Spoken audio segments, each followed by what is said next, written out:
Si vous voulez vraiment comprendre le pouvoir dont je parle, vous devrez d'abord accepter une invitation inconfortable.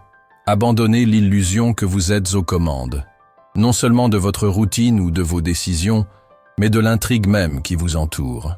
Fermez les yeux un instant et ressentez, vraiment, le poids que vous portez chaque jour en essayant de tenir toutes les rênes. Que se passerait-il si, soudain, ces rênes glissaient entre vos doigts? Le monde s'effondrerait ou continuerait de tourner sans même remarquer votre absence. Lao Tse a dit « La maîtrise du monde s'obtient en laissant les choses suivre leur cours naturel. On ne peut dominer le monde en modifiant son chemin naturel. » Et pourtant, nous vivons comme si cette vérité était trop insupportable pour être affrontée.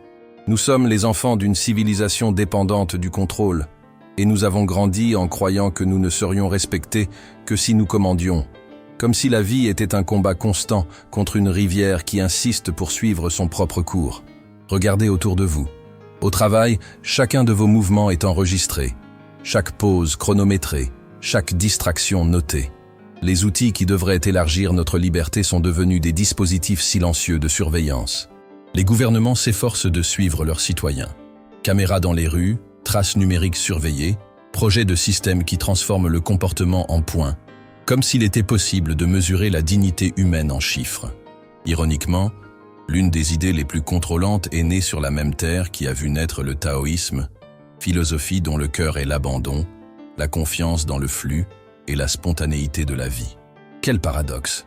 Quel monde est-ce là, où la terre qui a produit l'enseignement du lâcher-prise crée aussi des mécanismes d'oppression millimétriques? Ce qui m'inquiète, ce n'est pas seulement l'excès de contrôle des autres sur nous, mais le contrôle que nous exerçons sur nous-mêmes, comme si nous étions à la fois geôliers et prisonniers. Nous passons nos journées à essayer de sculpter notre image, à ajuster notre comportement, à prévoir chaque détail de demain, comme s'il existait une formule capable de nous protéger de l'imprévu. Mais il n'existe pas de formule. Il n'existe que le flux, et le flux est indomptable.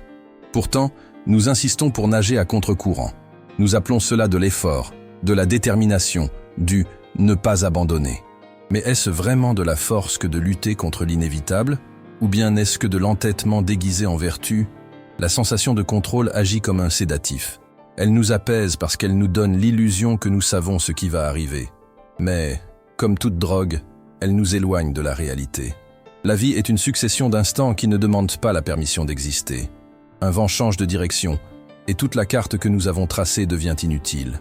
C'est là que nous commençons à nous briser intérieurement, parce que nous avons été éduqués à croire que tout peut être géré, que chaque obstacle a sa méthode, que chaque incertitude a sa stratégie. Mais Lao Tse savait, il y a des milliers d'années, que celui qui interfère trop avec le monde le gâche. Le contrôle excessif, c'est comme trop remuer un petit poisson. Au lieu de le cuire, on le défait.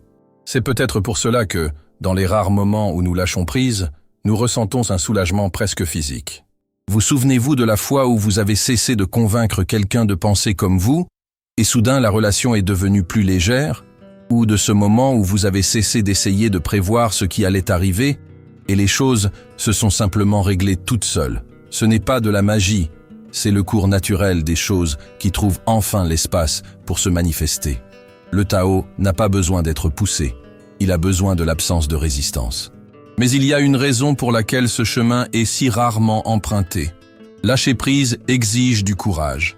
Le contrôle est un mur derrière lequel nous nous cachons. Si nous l'abattons, nous nous retrouvons exposés au chaos apparent du monde. Et le chaos fait peur. C'est pourquoi nous préférons croire que nous tenons la barre, même si le bateau est à la merci de courants que nous ne comprenons pas. Il est plus facile de maintenir la fantaisie que nous commandons le vent que d'accepter que, la plupart du temps, nous ne sommes que des passagers. Le paradoxe, c'est qu'en lâchant prise, nous découvrons une forme de maîtrise bien plus profonde. Non pas celle qui impose, mais celle qui comprend. C'est la maîtrise qui refuse de livrer des batailles inutiles, qui reconnaît le moment exact pour agir et le moment précis pour rester immobile. C'est ce que nous enseigne le Wu Wei, le non-agir taoïste. Agir en harmonie avec le flux, et non contre lui. Il ne s'agit pas de passivité, mais d'intelligence. La rivière ne se hâte pas, et pourtant, tout est emporté par elle.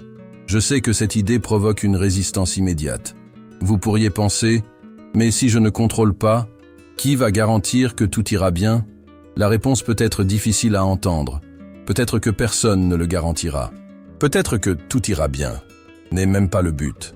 Peut-être que l'important n'est pas de modeler le cours de la vie, mais d'y être pleinement présent, même quand il ne suit pas le scénario que vous avez écrit. Qu'est-ce qui a le plus de valeur? Vaincre le courant ou apprendre à danser avec lui?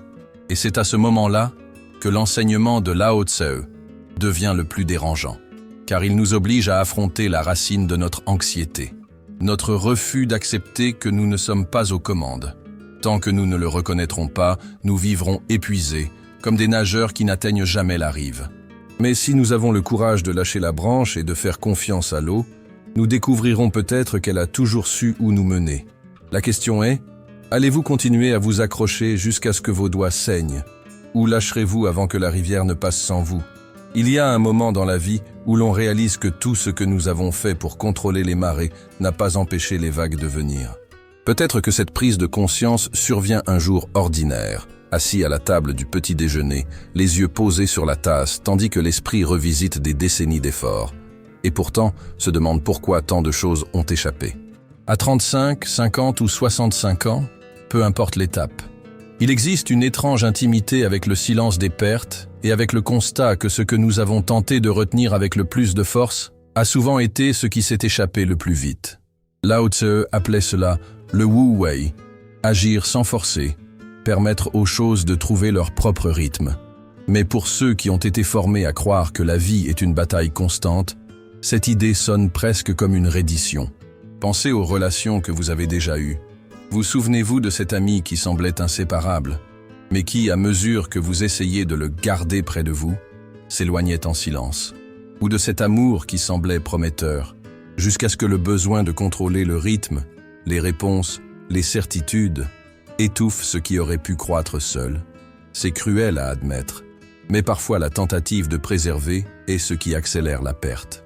Comme une plante qui, arrosée trop souvent, commence à pourrir par les racines. Dans le Tao, on n'arrose pas chaque jour par anxiété. On arrose quand c'est nécessaire, et on fait confiance au soleil et à la terre pour le reste. Il en va de même pour le travail, les ambitions, les projets de vie. Combien d'entre nous ont passé des années à croire que, si nous maintenions tout dans un plan rigide, nous garantirions la sécurité? Et pourtant, combien de plans sont restés intacts au cours des 5 dernières années? Entre 2020 et 2025, nous avons vu des entreprises solides s'effondrer, des emplois disparaître, des politiques changer brusquement. Ceux qui s'accrochaient à un seul modèle de vie se sont sentis brisés. Ceux qui savaient, même intuitivement, s'adapter au flux, ont pu créer un espace pour le nouveau. Non pas parce qu'ils n'ont pas souffert, mais parce qu'ils ne se sont pas noyés dans l'attachement à l'ancienne forme. Une histoire me vient à l'esprit. Un homme de 58 ans, qui avait travaillé pendant 3 décennies dans la même entreprise, croyait qu'il y prendrait sa retraite. Lorsqu'il a été licencié, il est entré dans un deuil silencieux. Au début, il a tenté de réagir avec force. Il a envoyé des CV, cherché des contacts, se répétant qu'il devait retrouver ce qu'il avait avant. Mais à chaque tentative infructueuse, il se sentait plus lourd. Ce n'est que lorsqu'il a commencé à marcher dans le parc, sans l'obligation de chercher quelque chose d'utile à faire, que les choses ont changé.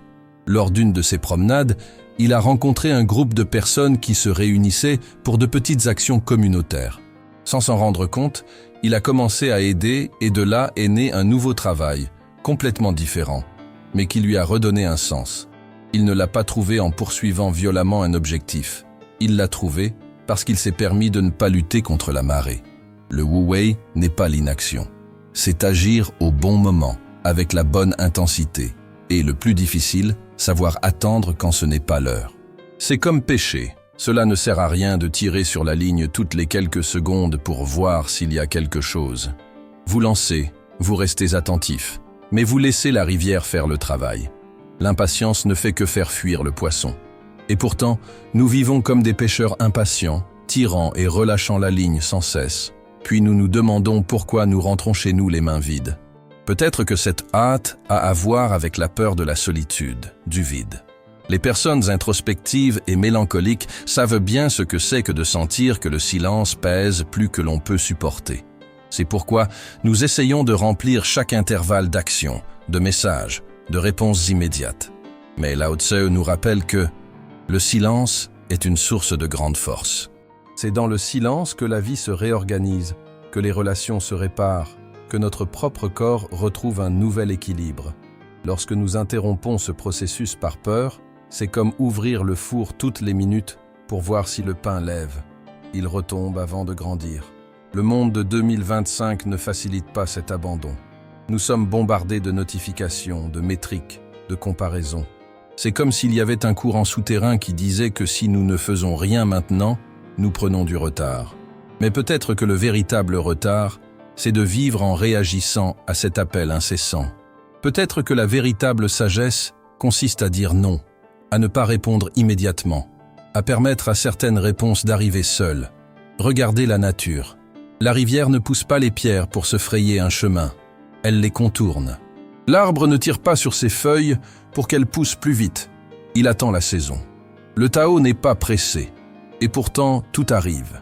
Cela ne signifie pas abandonner ses rêves ou vivre à la dérive, mais faire confiance au fait que le chemin vers eux n'a pas besoin d'être pavé de force. C'est marcher avec attention, pas avec anxiété. Et au fond, cette façon de vivre n'est pas seulement plus légère, elle est plus précise.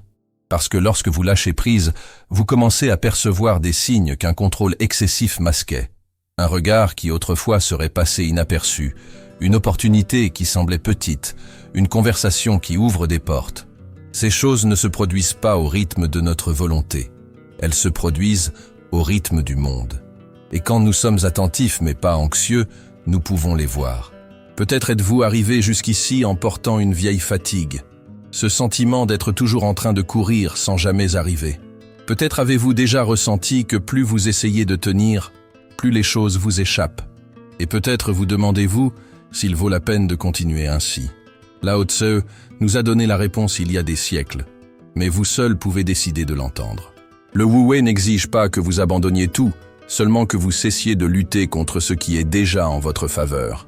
Parce que parfois, ce que vous cherchez est à un pas de vous, attendant seulement que vous lâchiez la branche et laissiez le courant montrer le chemin.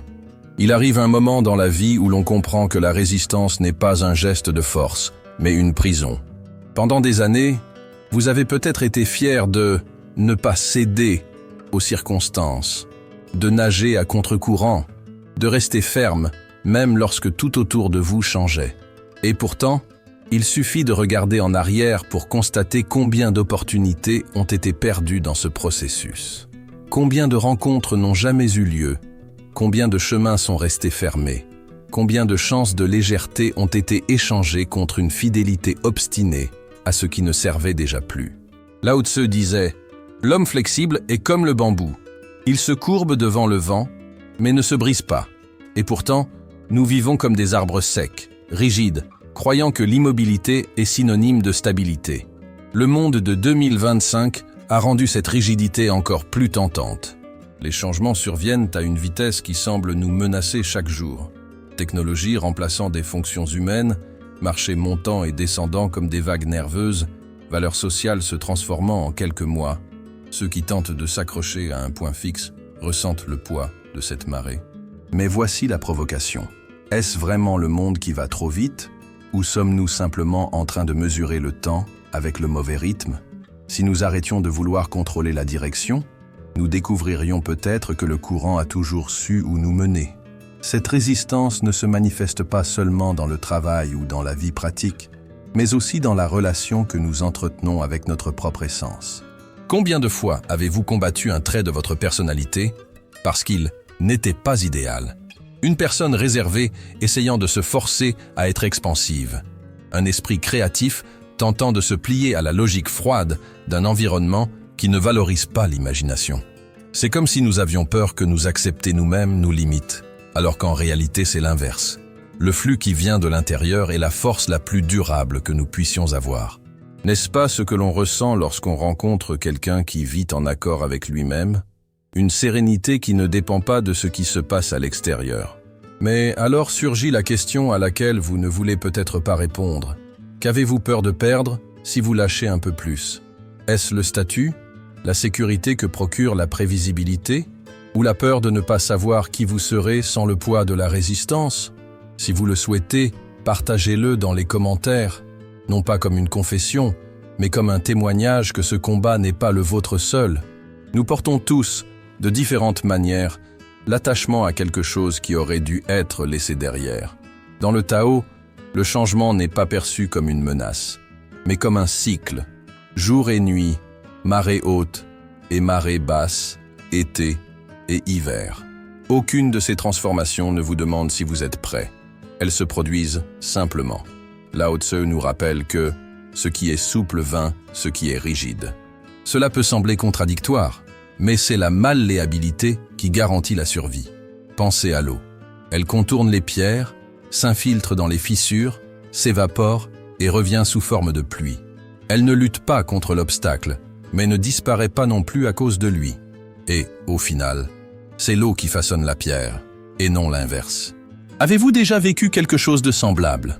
Un moment où, au lieu de résister, vous avez décidé d'accompagner le changement et découvert que la vie s'ouvrait de manière inattendue? Peut-être la décision de changer de ville, de quitter une relation, de changer de profession. Au début, le vide semblait dangereux. Ensuite, il s'est révélé fertile. Lorsque nous partageons ces expériences, nous aidons les autres à comprendre que lâcher prise n'est pas abandonner, mais permettre à l'espace d'être rempli par ce qui compte vraiment. L'attachement à l'utilité mérite également d'être remis en question. Zhuangzi, disciple et continuateur de la philosophie taoïste, parlait de la relativité entre l'utile et l'inutile. Un outil peut être indispensable dans un contexte et totalement inutile dans un autre. En 2025, avec tant de pression pour être toujours productif, combien de choses faisons-nous qui n'ont peut-être aucune utilité pour notre véritable objectif? Combien de tâches répétons-nous par habitude ou par peur, comme si un jour sans elles était un jour perdu? Si nous étions disposés à réévaluer, que cesserions-nous de porter? Pensez-y. Quel est le fardeau le plus inutile que vous continuez à transporter? C'est peut-être pour cette raison que tant de personnes, approchant de la maturité, commencent à simplifier. Ce n'est pas de la paresse, c'est de la sagesse. C'est la compréhension que le temps est trop court pour gaspiller de l'énergie avec des branches sèches. Et que changer dans ce sens n'est pas seulement une question de survie. C'est un geste de respect envers soi-même. C'est comme tailler un arbre. Cela peut sembler une perte au début, mais c'est précisément ce qui lui permet de refleurir. Et voici le retournement que peu attendent. Lorsque vous accueillez le changement, non seulement la vie s'ajuste à vous, mais vous commencez à percevoir des opportunités invisibles pour ceux qui sont trop fixés sur un seul point. L'invitation qui surgit soudainement, la compétence que vous découvrez presque par hasard, la nouvelle amitié qui naît d'une situation imprévisible. Le changement, pour celui qui est prêt, est un cadeau emballé dans un papier d'incertitude. Alors, je vous laisse cette provocation. Qu'est-ce que vous tenez encore aujourd'hui qui n'appartient plus à votre moment? Et, plus important encore, qu'est-ce qui pourrait fleurir lorsque vous ouvrirez enfin la main? Il y a quelque chose de silencieux et de corrosif qui se produit lorsque nous vivons les yeux fixés sur l'horizon. Nous commençons à trébucher sur le présent. Nous finissons par traiter l'instant comme un couloir étroit, un lieu de passage obligé jusqu'à ce que nous atteignions le bon moment, celui où enfin tout s'emboîtera. Mais ce moment n'existe que dans notre imagination. Combien d'années de votre vie avez-vous déjà vécu ainsi, l'esprit projeté vers ce qui pourrait être, tandis que les choses réelles, tangibles et uniques se dissolvaient sans même être vues? Lao Tzu disait « Si vous êtes déprimé, vous vivez dans le passé. Si vous êtes anxieux, vous vivez dans le futur. Si vous êtes en paix, vous vivez dans le présent. » Et pourtant, nous sommes conditionnés à croire que seules les choses à venir valent la peine. Ce piège n'est pas nouveau, mais en 2025, il est devenu presque un système de gouvernement émotionnel. Les réseaux sociaux nous nourrissent de vies retouchées, d'objectifs grandioses, de promesses de bonheur conditionnées à des étapes qui semblent toujours lointaines. Le corps parfait pour l'été, le poste idéal l'année prochaine, la maison avant 50 ans. Une économie entière s'est construite sur notre anxiété, où chaque notification est une invitation à penser à ce que nous n'avons pas encore. Le résultat, un déficit chronique de présence. Nous sommes si occupés à répéter pour l'avenir que nous ne savons même plus si le rôle que nous préparons est réellement le nôtre. Zhuangzi, philosophe taoïste qui suivit les traces de Lao Tzu, utilisa l'image d'un archer pour illustrer le poison de l'attachement au résultat. Un archer peut atteindre la cible avec perfection lorsqu'il n'y a rien en jeu. Mais, en compétition pour un prix en or, ses mains tremblent, ses yeux perdent le focus, sa compétence se dissout. Le talent n'a pas changé, mais le poids du désir a transformé la légèreté en tension. Et la tension, même déguisée en effort, est l'ennemi de la précision. Peut-être l'avez-vous déjà ressenti vous-même. L'entretien d'embauche pour le poste de vos rêves, qui semblait si simple à affronter, jusqu'à ce que vous imaginiez tout ce que vous pourriez perdre. La conversation avec quelqu'un que vous vouliez impressionner et qui, précisément pour cette raison, est devenue maladroite. C'est comme si, en mettant tous les projecteurs sur le résultat, nous éteignions la lumière qui nous permettrait d'y arriver. Avez-vous remarqué à quel point les choses coulent mieux lorsque nous ne cherchons rien à prouver? C'est dans cet état que le Tao se manifeste, dans le geste qui ne porte pas le poids de l'attente. La science moderne confirme ce que Lao Tzu avait pressenti il y a des millénaires. Les recherches sur l'état de flux, menées par des psychologues comme Mihaly Csikszentmihalyi, montrent que notre performance atteint son apogée lorsque nous sommes totalement immergés dans l'activité, sans penser au résultat final. Les athlètes de haut niveau, les musiciens, les artistes et même les chirurgiens décrivent cet état comme un moment où le temps semble disparaître et où l'action se fait d'elle-même. Curieusement, toute tentative de forcer le flux le détruit. C'est comme essayer de dormir en se forçant à se détendre. L'intention même devient l'obstacle. Mais voici le détail le plus provocateur. Cette logique ne s'applique pas seulement aux compétences et aux objectifs, mais à toute notre vie émotionnelle. Pensez aux moments de joie véritables que vous avez vécus. Combien d'entre eux avaient été planifiés dans les moindres détails? Et combien sont simplement arrivés, sans prévenir, comme un coucher de soleil que vous avez failli manquer parce que vous étiez occupé, mais qui, en le regardant, vous a coupé le souffle? Il existe une mathématique invisible dans la vie. Plus nous essayons de garantir le résultat, plus nous nous éloignons de l'expérience qui le produit réellement. Le plus tragique, c'est que cette soif du futur nous vole la seule véritable monnaie que nous possédons, le temps présent.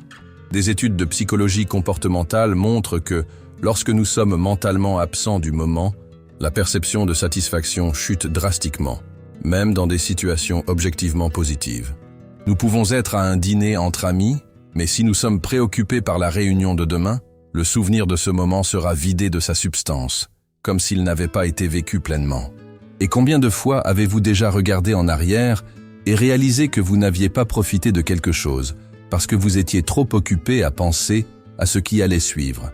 Le Tao ne nous demande pas d'abandonner nos objectifs, mais d'inverser l'ordre de notre attention. D'abord le pas, ensuite l'arrivée. D'abord le geste, ensuite l'effet.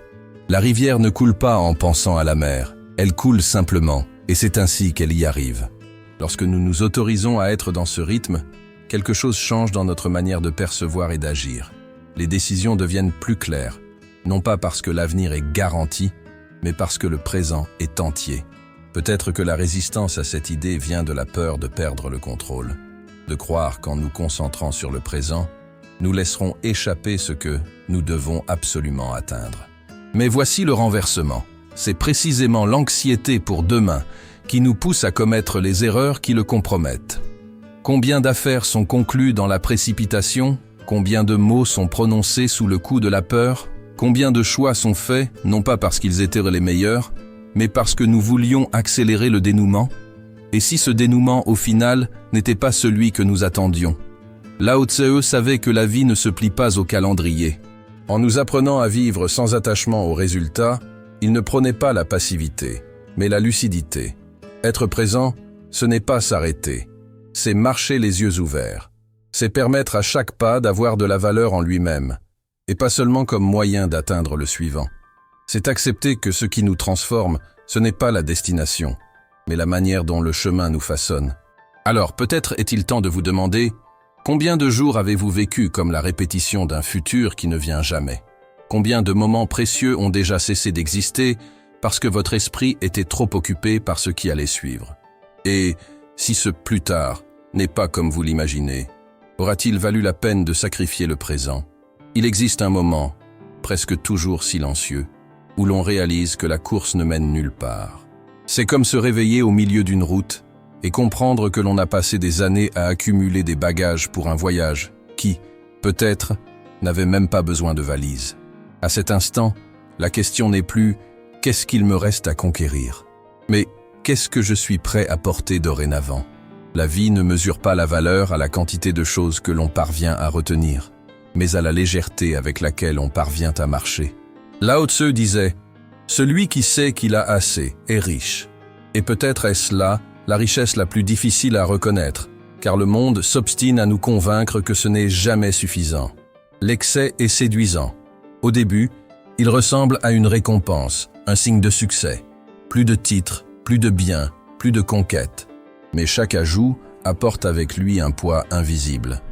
Plus de responsabilités pour protéger ce qui a été acquis, plus d'inquiétude face à la possibilité de perdre, plus d'énergie dépensée à maintenir une structure qui, peut-être, n'a jamais été nécessaire. C'est le paradoxe du sommet. Plus on monte haut, plus le vent qui cherche à nous faire tomber est fort. Et ce que peu admettent, c'est que ce vent ne vient pas seulement de l'extérieur, mais aussi de l'intérieur. Des doutes et insécurités qui grandissent avec les possessions. La société de 2025 nous bombarde de la promesse que nous pouvons et devons toujours vouloir plus. C'est une culture nourrie par les comparaisons constantes, les indicateurs de performance, les classements invisibles qui nous placent en compétition même avec les versions passées de nous-mêmes. Mais, comme dans l'arc du Tao, le mouvement de l'excès tend à s'inverser. Ce qui semblait être l'abondance commence à devenir rareté de paix, de présence, d'espace pour respirer. Porter trop nous rend lents, et la lenteur dans la vie n'est pas la même chose que le calme. C'est une paralysie déguisée en stabilité. Peut-être avez-vous déjà ressenti cela en observant autour de vous et en remarquant qu'une grande partie de votre énergie n'est pas utilisée pour créer du neuf, mais pour soutenir ce qui existe déjà et qui ne vous sert pas toujours. C'est comme garder des vêtements qui ne vous vont plus, en espérant un jour qui peut-être ne viendra jamais, ou maintenir des relations, des postes, des habitudes, simplement parce que il a été difficile de les obtenir. C'est à ce moment-là que l'attachement se déguise en responsabilité et que l'orgueil se déguise en nécessité. Dans le Tao, la simplicité n'est pas un retour forcé à la rareté, mais un choix conscient pour l'espace. Lao Tse nous rappelle que le récipient est utile par l'espace vide qu'il contient. Cette phrase, à première vue si simple, porte une révolution silencieuse. Ce qui nous sert vraiment n'est pas la structure, mais ce qu'elle permet d'exister en elle. Une maison n'est un foyer que parce qu'il y a de l'espace pour se déplacer. Un agenda n'est productif que s'il comporte des intervalles permettant à l'esprit de respirer. Une vie n'est pleine que lorsqu'il y a de la place pour l'imprévu. Les histoires de ceux qui l'ont découvert ne manquent pas. Certains ont quitté une carrière stable pour vivre avec moins et, pour la première fois, avoir le temps de voir le lever du soleil sans se presser. D'autres ont vendu presque tout et déménagé dans un endroit plus petit, pour constater que les jours devenaient plus légers car il n'y avait plus autant à nettoyer, réparer ou protéger. Ce qui est curieux, c'est qu'en renonçant à l'excès, beaucoup racontent avoir gagné plus qu'ils n'ont perdu.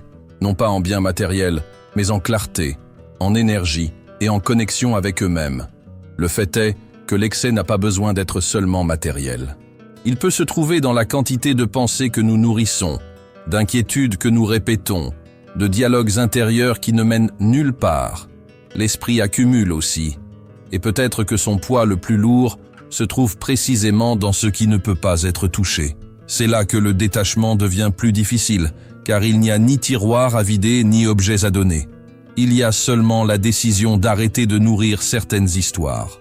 Mais comment faire cela dans un monde qui récompense l'accumulation, qu'elle soit physique ou mentale? Peut-être que le premier pas consiste à accepter que nous ne convaincrons pas le monde de ralentir. Le rythme extérieur continuera, et c'est précisément pour cela que le changement doit commencer ici, à l'intérieur. En comprenant que tout n'a pas besoin d'être conquis, conservé ou protégé, nous commençons à couper les cordes qui nous attachent à la peur de perdre. Et lorsque la peur diminue, la liberté grandit. Ce choix, cependant, ne se fait pas d'un coup. Il se construit à travers de petits gestes. renoncer à un engagement qui n'a plus de sens, dire non à une invitation qui n'ajoute rien, choisir le silence plutôt que le conflit, laisser un espace vide sur l'étagère pour se rappeler que tout n'a pas besoin d'être rempli. À chaque détachement, nous sentons le poids diminuer. Et c'est ainsi que la marche retrouve son rythme. Peut-être, en regardant votre propre vie maintenant, identifiez-vous déjà ce que vous pourriez lâcher. Peut-être est-ce quelque chose de petit, ou peut-être quelque chose que vous portez depuis des années. Et il y a peut-être une peur réelle qu'en lâchant, vienne le vide. Mais le vide n'est pas absence, c'est possibilité. C'est la clarté nécessaire pour que le neuf trouve sa place. Et si le Tao nous enseigne bien quelque chose, c'est que la vie se meut mieux lorsque nous ne cherchons pas à remplir chaque recoin. La question qui demeure est, qu'êtes-vous prêt à libérer pour que votre vie respire à nouveau? La réponse peut être le début d'un plan qui non seulement allège le présent, mais ouvre aussi des chemins que vous n'imaginez même pas aujourd'hui. Et c'est précisément de la manière de transformer ce choix en pratique dont nous parlerons ensuite, pour que lâcher cesse d'être seulement une belle idée et devienne l'axe silencieux d'une vie plus pleine. Si vous êtes arrivé jusqu'ici, c'est probablement parce que vous sentez que quelque chose dans votre vie demande moins de poids, moins de contrôle et plus de fluidité. Mais comprendre ne suffit pas. Il faut transformer cette compréhension en pratique quotidienne, en choix qui ne résonnent pas seulement joliment dans l'esprit, mais qui modifient la structure même de votre manière de vivre. Le Tao, comme nous le rappelle Lao Tse, ne se révèle pas seulement dans la contemplation, mais dans l'intégration silencieuse à chaque geste, chaque décision, chaque respiration. Et c'est ce que je veux vous offrir maintenant, un chemin concret, pour que les idées de lâcher prise, de faire confiance et d'agir au bon moment cessent d'être une abstraction et deviennent votre manière d'exister.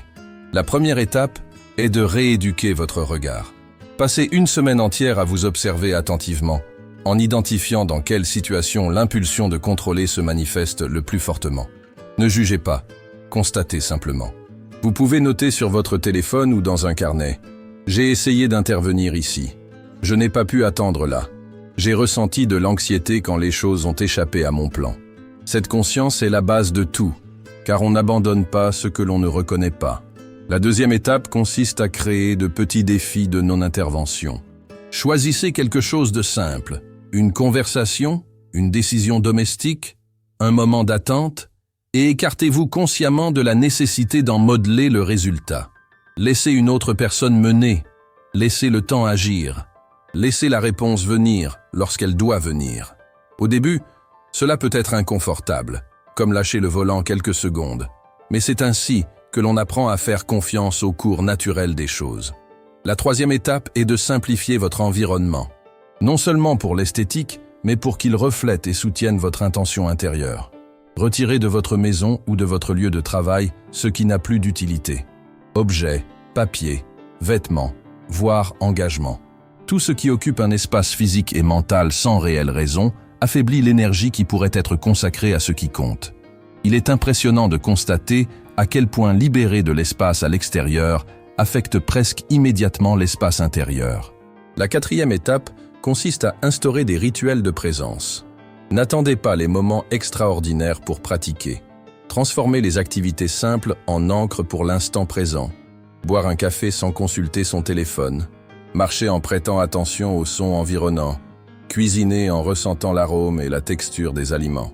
Plus le corps et l'esprit expérimentent cette qualité d'attention, plus il devient naturel de vivre dans le présent. Et plus on est présent, moins on ressent le besoin de contrôler l'avenir. La cinquième étape est d'accepter les cycles. L'une des douleurs les plus fréquentes est de vouloir que les choses durent toujours dans la même forme. Mais tout se transforme. Les relations, le travail, la santé, les sentiments. Lorsque nous résistons, nous souffrons deux fois. À cause du changement et à cause de l'effort inutile pour l'arrêter.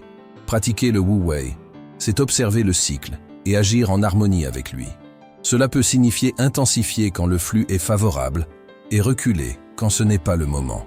C'est comme ramer. On ne lutte pas contre la marée. On apprend à lire ses courants. La sixième étape consiste à réserver un espace de vide dans votre routine. Un moment qui ne soit destiné à rien de précis. Cela peut être 10 minutes le matin ou en fin de journée, sans engagement, sans stimuli. simplement en respirant et en laissant l'esprit se calmer. C'est dans cet intervalle que surgissent souvent les meilleures idées, car nous laissons à l'inconscient l'espace pour travailler. Et enfin, la 7e étape, célébrer les petites victoires du lâcher-prise. Chaque fois que vous réussissez à laisser aller quelque chose, une inquiétude, une réponse rapide, une tâche inutile, considérez-le comme un progrès. Le changement est progressif, mais chaque acte de confiance est une brique posée dans les fondations d'une vie plus légère. N'attendez pas d'être prêt pour commencer. Choisissez l'une de ces étapes et appliquez-la aujourd'hui. Et lorsque vous en ressentirez l'effet, même minime, permettez-vous de le partager. Racontez dans les commentaires comment s'est passée l'expérience, quels défis sont apparus et quelles surprises se sont révélées. Ainsi, vous ne renforcerez pas seulement votre propre engagement, mais vous inspirerez aussi ceux qui sont encore au début de ce chemin. Si cette vidéo vous a apporté clarté, réconfort ou élan pour agir, abonnez-vous à la chaîne pour continuer à recevoir des contenus qui approfondissent et élargissent ces enseignements. Aimez cette vidéo pour qu'elle atteigne plus de personnes et surtout, partagez votre histoire. Peut-être que votre expérience sera exactement la lumière dont quelqu'un, en ce moment même, a besoin pour relâcher ce qui retient sa vie.